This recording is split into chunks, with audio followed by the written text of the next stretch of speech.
পিয়া,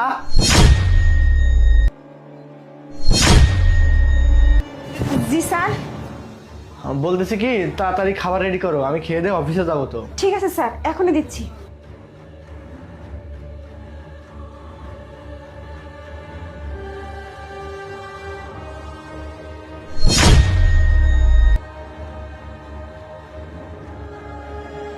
কি ব্যাপার, তোমার কি সব কাজ শেষ?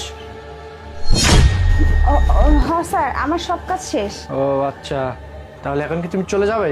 হ্যাঁ মালিক, এখন আমি চলে যাব। বাড়ির সব কাজ শেষ হয়ে গেছে, আর আপনার খাবার দাবার সব টেবিলে দিয়ে দিছি। তাহলে এখন আমি যাই। ঠিক আছে, যাও। এই পিয়া, এই কি রে, তোর ব্যাগের মধ্যে কি? ব্যাগের মধ্যে কি মানে, ওই যে রান্না বান্না করছিলাম, একটু খাবার দাবার পাচ্ছে, স্যার গুলো বাইক নিয়ে যা, তাই নিয়ে যেতেছি। হ্যাঁ বাবা, মানে স্যার তো খুব ভালোবাসে, মানে যে কোনো কিছু প্রয়োজন হলে তো দেয় আর কি, খাবার দেয়, নাস্তা পাতি দেয়, দিব না? অনেক কিছুই দেয়। আমি কাজ করি না? তুই এক কাজ কর, সব দিন তো স্যারেরটাই খাস, তুই এক কাজ কর না, আমার কিছু খাওয়া না। আমি তোমার দেবো কেন? এটা আমার খাওয়া নয়, ছাল পারলে বাড়িতে যা খামো। আরে তুই বুঝিস না, স্যারদের সাথে ভালো সম্পর্ক করে তো তোর কোনো লাভ নেই।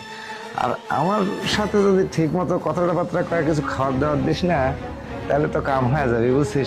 এক কাজ কর দে। আর কিসের একটা আজে বাজে কথা, কোনো খাবার দেওয়া যাবে না, আমি বাইক নিয়ে পোলা পানি খামো খালি সারা। আরে দে না, ব্যাগে কি আছে? কি ব্যাগ দেন না ভাই করেন কে? আপনি তো অভ্যাস খাবার দেখতেছি।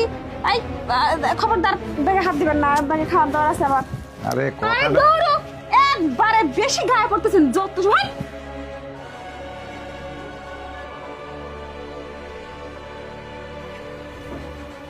স্যার সালাম। ওয়ালাইকুম আসসালাম। বেতনের জন্য ডাকছিলেন নাকি আমার? ও হ্যাঁ হ্যাঁ, তোমাদেরকে আমি বেতন দেওয়ার জন্য ডাকছিলাম।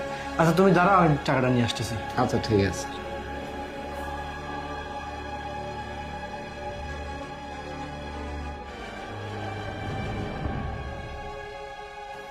না, এই জায়গাতেও নাই।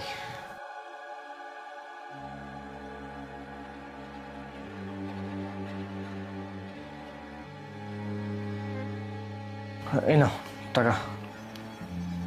স্যার, স্যার এখানে তো মেলা টাকা স্যার, এত বেশি টাকা দিচ্ছেন কেন? ও, ওই 2-3 মাস তোমাকে কম কম দিছি না, এখানে যা আছে সবটাই রেখে দাও তুমি। আগামী মাসেও কিছু কম দেবো না, তাই একবারে দিয়ে দিলাম। ঠিক আছে, যাও।